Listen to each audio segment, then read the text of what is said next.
We are constantly bombarded by the noises of this world. Advertisements, commercials, all kinds of celebrities telling us what we should do or not to do in order to be happy, rich and successful.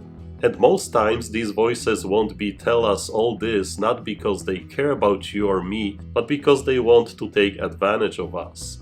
They only care about their own gain. So whom to listen to and whose advice to follow, and whom should we listen to but then run away from? See, sometimes I think that's the reason for Jesus spending 40 days in the desert before his public ministry. It was to get away from all those noises of this world. Those voices that were telling him what to do or what not to do, or accusing him of something.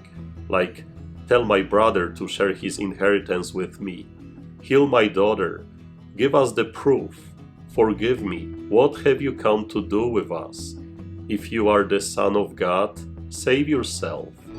And so on. Everybody wants something from Jesus, so he needed to go away from that for a while. If you remember, a week ago we were talking about the journey into the desert with Jesus, just to get away from the noise of this world and then to listen quietly to the temptations that come our way. Yes, only to listen to them, but not to fall into them. And that is a big difference. Jesus was listening to the tempter but never followed his advice. He resisted the temptations right away. That's why we are invited to get away from the noises of this world and to listen to our deepest desires and temptations, because only when we can name them and stand in the truth in front of ourselves and God, only then will we be able to resist those temptations. Otherwise, we will be fooled by the evil one.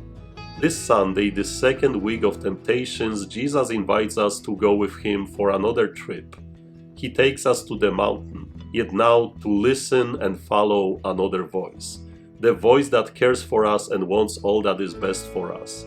The voice that loves us like no other voice in this world. The voice that is calming, caring, helping, giving the best advice we can ever receive. So there are two voices, the one from the desert and one from the Mount of Transfiguration. God said, listen to him. If you truly want to be happy, then listen to him. If you want to find meaning in this life, listen to him. If you want to find the answers, listen to him. If you want to be forgiven, listen to him. If you want your sadness to turn into joy, listen to him. Listen to that voice. And not only listen, but listen and follow it.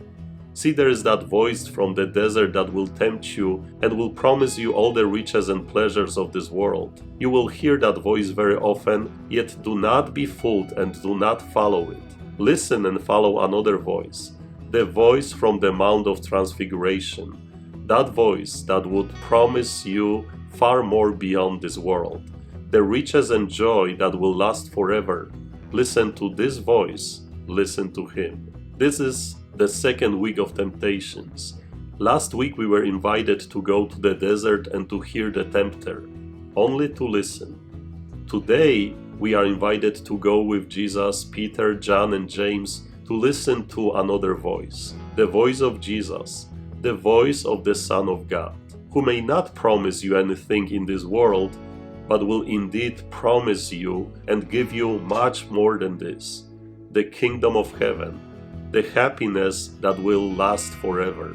Then a cloud came, casting a shadow over them. From the cloud came a voice, "This is my beloved Son, listen to him." In this world of so many noises, doubts and questions, temptations and struggles, all we need to do is to listen to the Son of God. He will give you the answer to everything. 5 weeks of temptations. In the first week you have listened to the tempter and you named your temptations.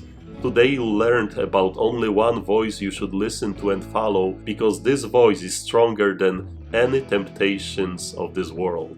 Now wait for the next week when Jesus will make a total revolution in your life. So let's go to work and God bless you.